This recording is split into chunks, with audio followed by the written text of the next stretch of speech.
Well, I'm very grateful that I have any fans in Taiwan. Yes. Maybe we should meet in the middle.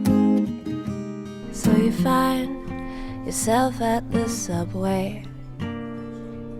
还记得曼哈顿练习曲 Back Again 的触动吗？ What are you doing right now? You don't want to know.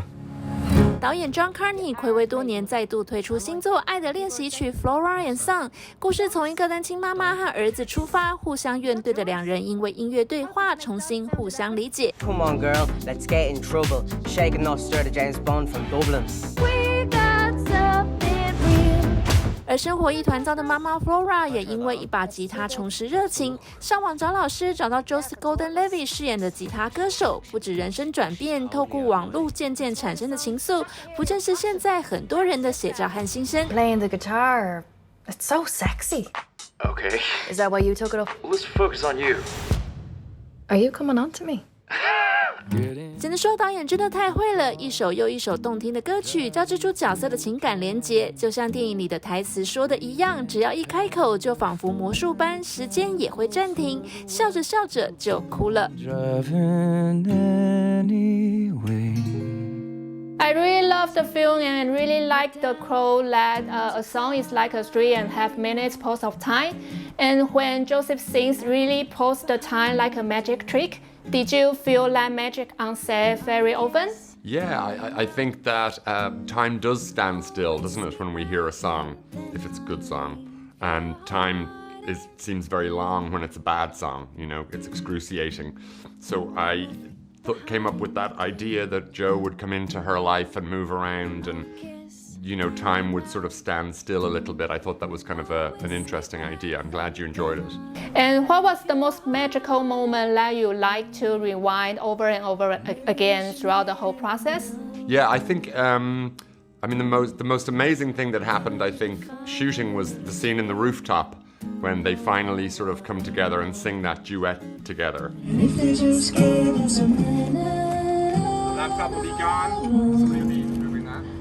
maybe we could call it home. That was a very nice scene to film. We filmed it over 2 nights in Dublin, and it was a beautiful summer's evening, and we were all up on the rooftop, and the moon came out, and it was a very sort of, you know, very romantic scene, but it was also kind of, everybody felt very positive and very uplifted out on this rooftop at 3 o'clock in the morning with the moon shining, shooting a film.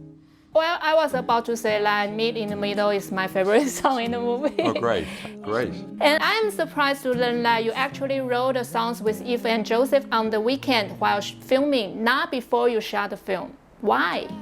Yeah, it was very unusual. It was. I felt like, because normally in my musicals, the songs are kind of already written at the beginning, you know, when we're writing the script. Well, when I read the script, you know, the songs aren't in the script. They're still writing them. And if it were just anybody that had written this script, I would have been like, yeah, okay, let's see you pull that off. But because it was John Carney who made Once and who made Sing Street, and you know, his musical partner Gary who wrote all those Sing Street songs, when I heard that, I was like, okay, even though these songs aren't written yet, I'm willing to get on board.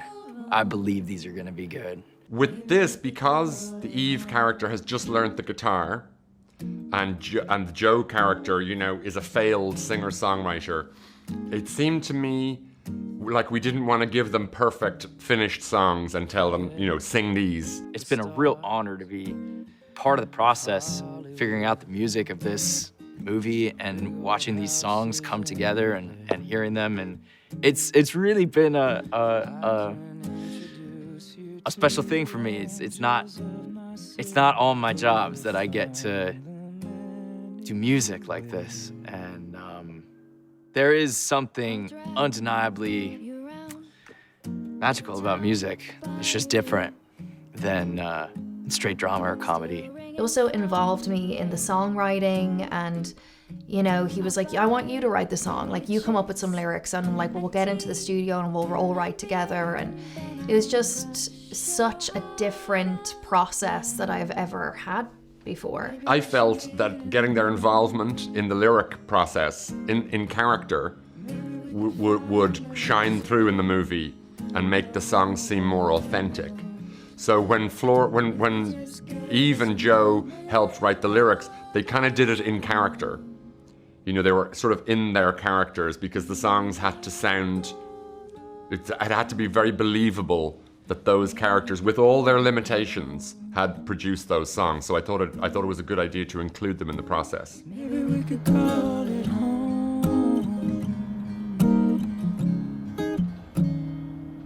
There's been 2 sets created, where in fact the 2 sets are actually right next to each other.